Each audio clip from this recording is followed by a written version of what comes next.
So, as it happens, I just finished two what I would consider pieces of art, that being Red Dead Redemption 2 and Avatar The Last Airbender.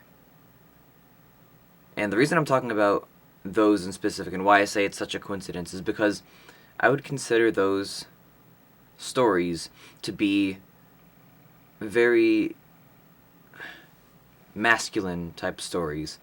Maybe not in what you have in your head of like what masculinity means, but just a study of masculinity almost is what I'm trying to get at. And obviously in both these stories there are good, even great female characters. I can't really talk on that as a man maybe, but there are good female characters that show femininity.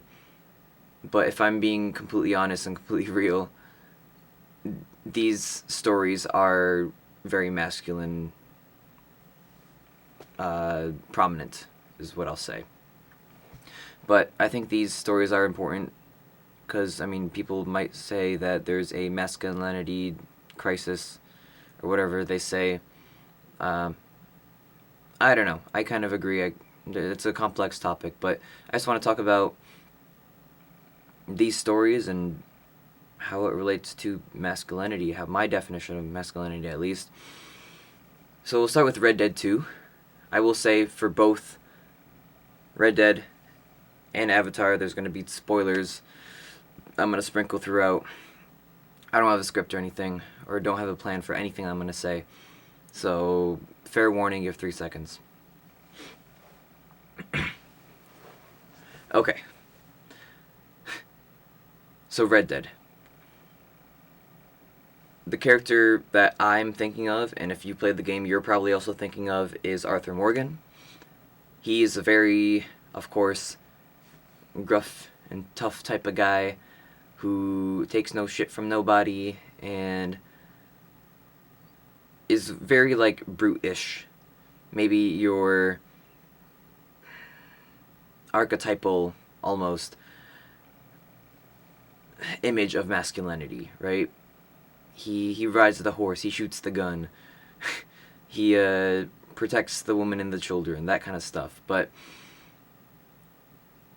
and, you know, sure, again, that's, like, stereotypically masculine. I'm not gonna, like, take that away, but for better or for worse, I'll also add. But there's a scene that makes me think in specific of this is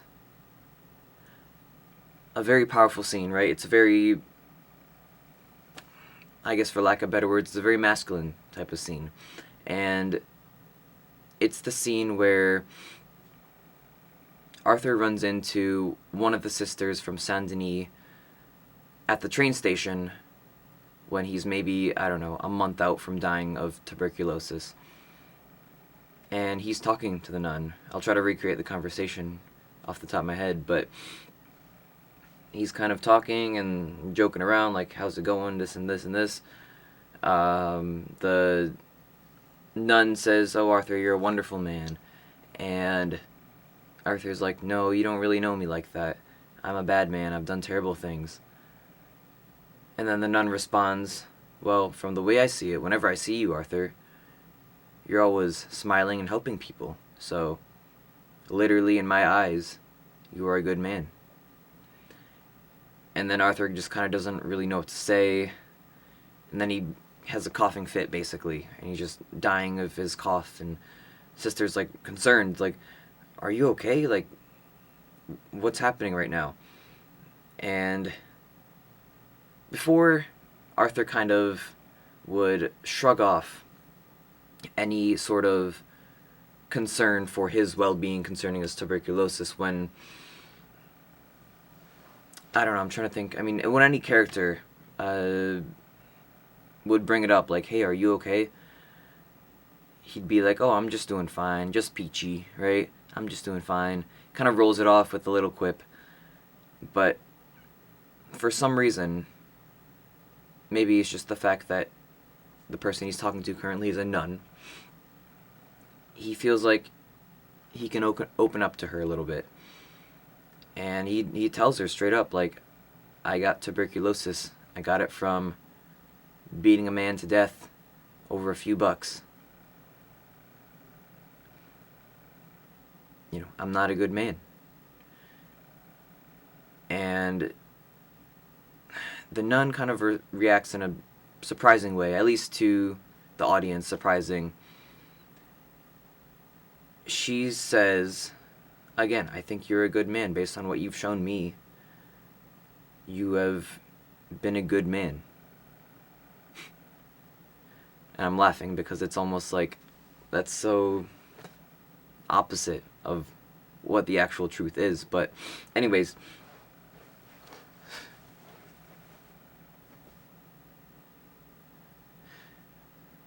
he says, well, I don't want my legacy to be me as a bad man. I want to redeem myself. And I'm kind of paraphrasing, right? And then comes the line which surprised me. It made me sad. It made me happy. It's just 2 words. He says, I'm afraid, sister. Well, 3 words. I'm afraid. And I think it takes a lot of courage to admit that as a man. But the reason I say it is such a masculine thing to say is because in a world that demands that us men be like hardened, to soften up a little bit is hard. I mean, it's hard. Maybe there's a better word to say. It's tough. It takes courage, like I said.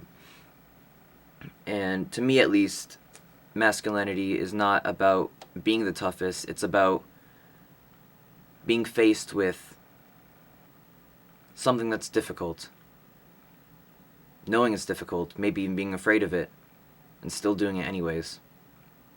And, I mean, the reality is now is it's tough to be vulnerable as a man. It's tough to open up and be emotional, but to be masculine is to acknowledge that the world might just make fun of you or chew you up and spit you out over that kind of stuff, but still expressing that anyways.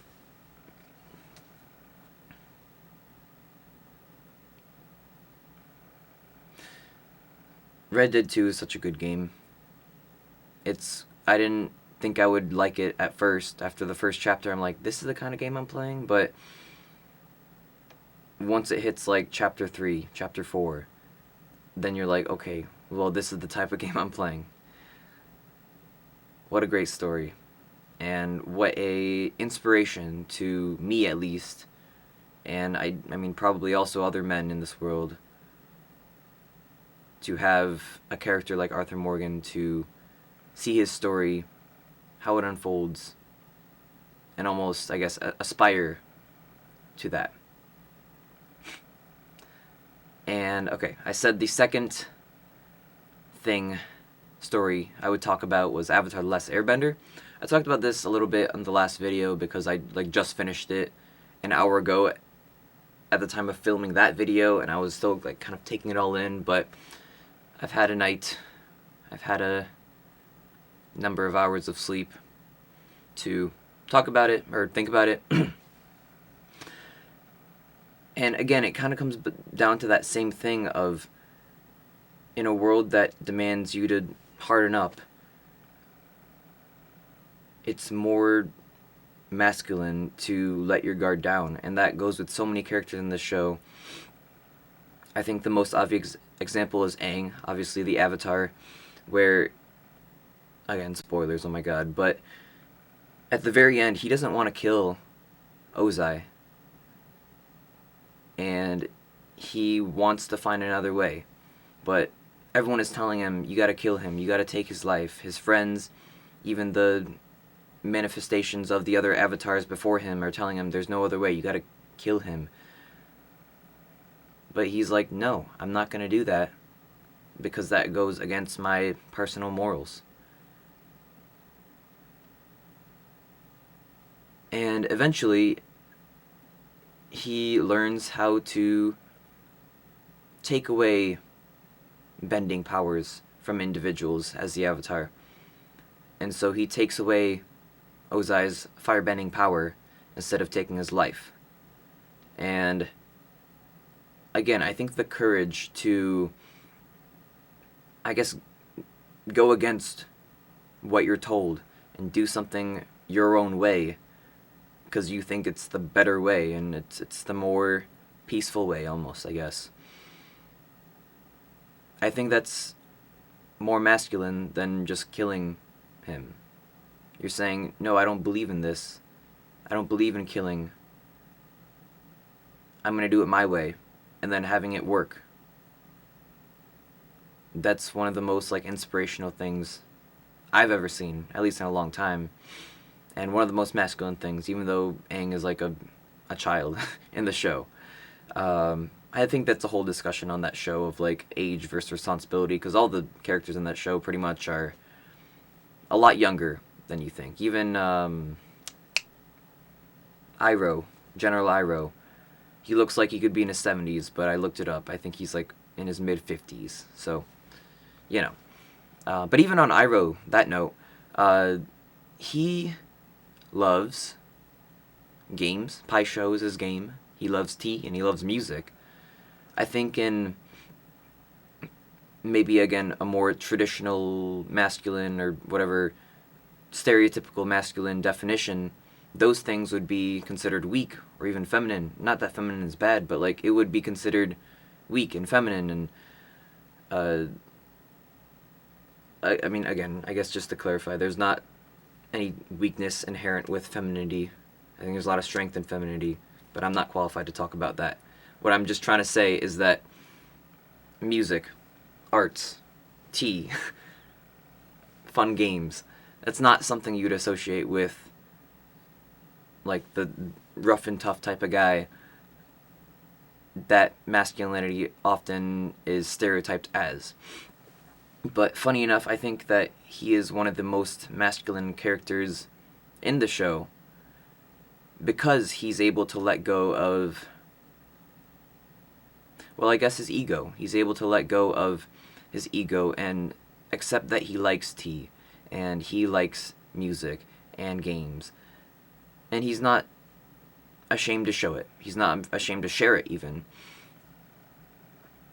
And again, I think, I'll just repeat it again, in a world that demands men to like harden up and be a man, to reject all of that for your own happiness and enjoyment of life, well, I don't think there's a more masculine thing than that. So it's almost funny when people say like, dude, man up, they mean, you know, shove everything down and just keep moving. But when I'm saying it right now, when I tell someone, dude, man up, I'm saying, you know, do something because, not because it's easy or what's expected of you, but because it's hard. And do it anyways. You know, open up. Share something that is vulnerable, because that shows more strength than, you know, 100 reps on a bench press.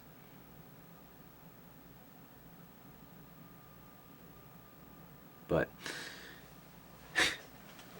I don't know. I could be onto something, I could not be as well, but that's just what I think.